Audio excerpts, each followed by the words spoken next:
Hey everybody, welcome back to Goodale Farm. I'm Peter.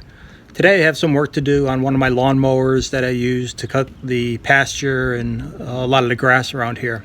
So I'll take you along for the ride in the video and hope you enjoy it. Thanks for tuning in. Alright, so here's the project today. I'm working on this, what's called a trail mower. Trail because you trail it behind a regular mower. And actually what I do is I trail this off to the side. But the brand is Swisher. You can barely make it out there. This is a 60-inch deck.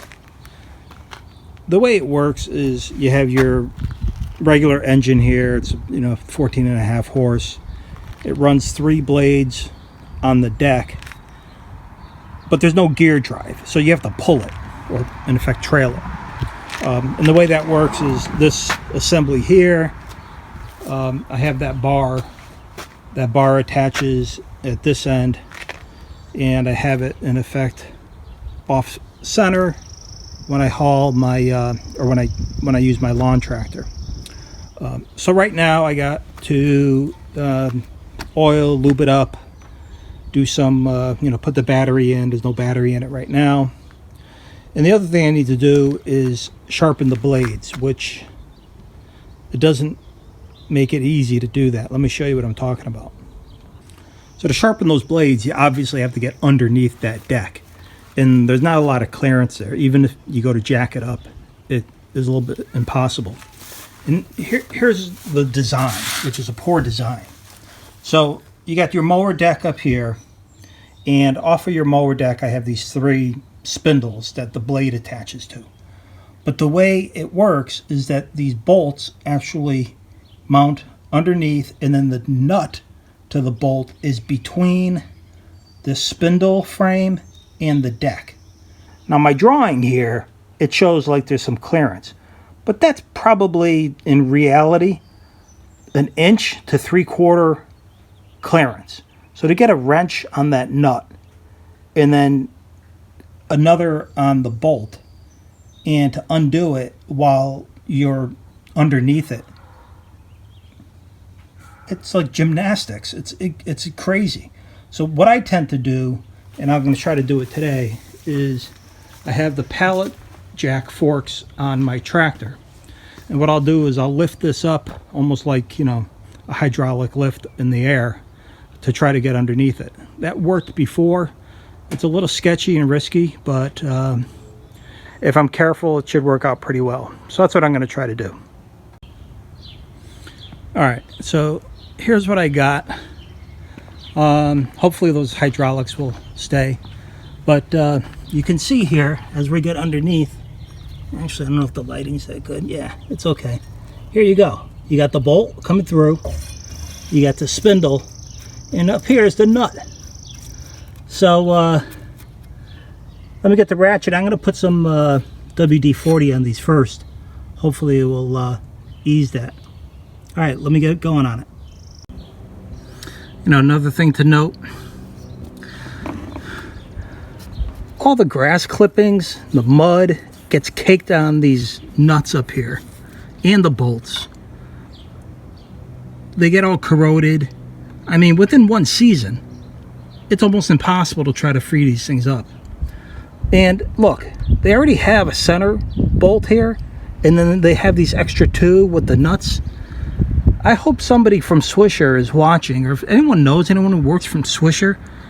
This design is ridiculous. All right, so using the vice grip on the nut and the power ratchet there, I'm able to get it off. And I think what I'm going to do is one at a time, take it off, clean it out, and sharpen the blade, and then put it back, move on to the next one.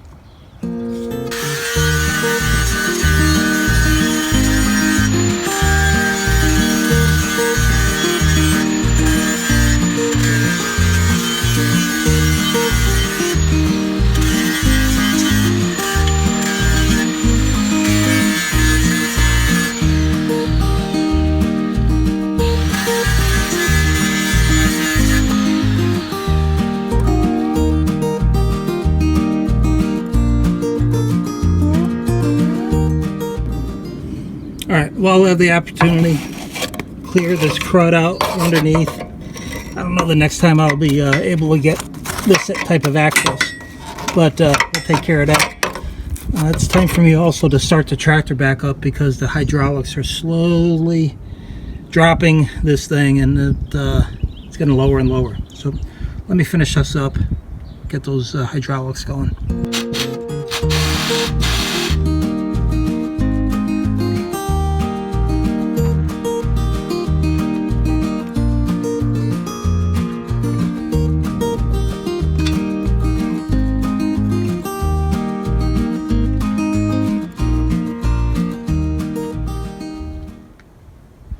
Alright, got the second one off.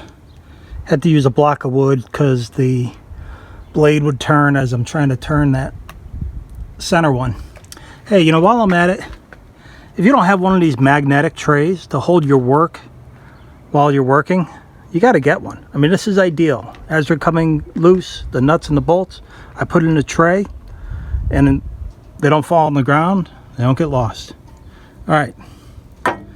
Let me go sharpen this guy. It looks pretty beat up.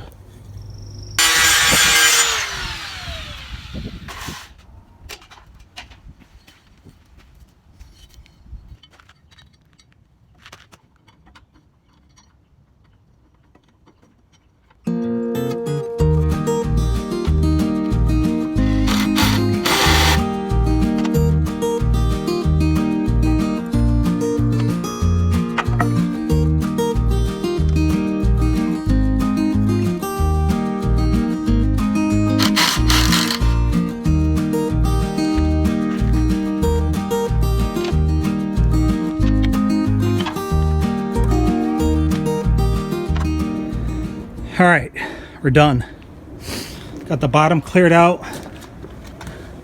Got all the blades on. Sharpened. Take my word for it. You can't see them all. All right, let me clear the pathway, get this thing down, and start putting the battery in. I have the battery charging. It's been charging for a good couple days. I would put it on and off. So let me check with the multimeter, see what I got for a charge. Alright, we got 0. Put the charge on. Alright, that looks good. We're ready to hook her up. Alright, let me explain how we start this thing up. So the engine has an on and off switch first. And if you have one of these, you might notice that this has been modified because it doesn't look like as you get it new. So for instance, right here, I jumped the safety kill switch, which is hooked up to this switch down here, that if the mower blades are engaged, you won't be able to start it. You have to be able to engage it once the engine's running. But that switch broke, so I just jumped it over here. So once the switch is on, then this in effect is your starter key. Here's your throttle, and once it's running, this lever here, you pull it towards you, and that will engage this pulley system. Underneath there's a pulley that engages off the main drive shaft of the engine that engages the blades. And all this is covered with these covers here so that you don't get all twisted and, you know, end up getting hurt. So let me try to start it up, see how it goes.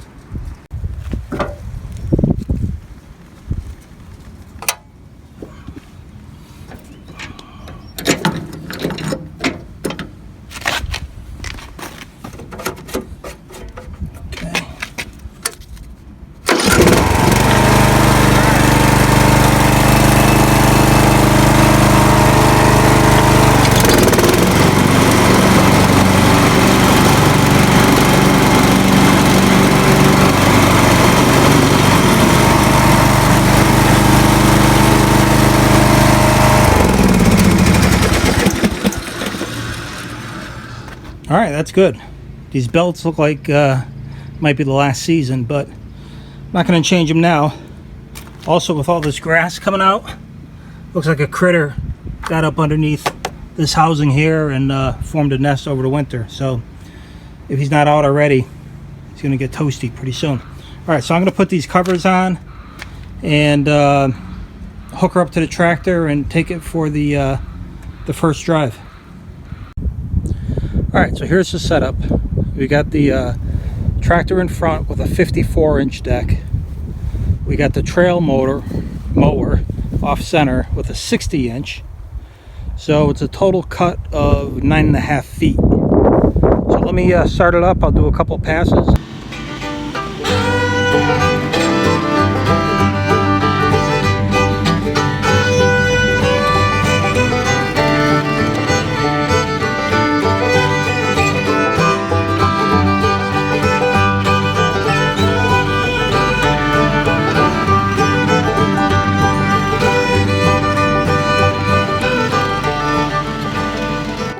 All right, everybody, that's today's video. Hope you enjoyed it.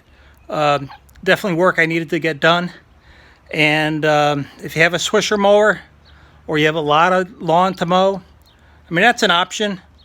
Personally, I wouldn't do it over again, but I have it, so I use it. Have a great day.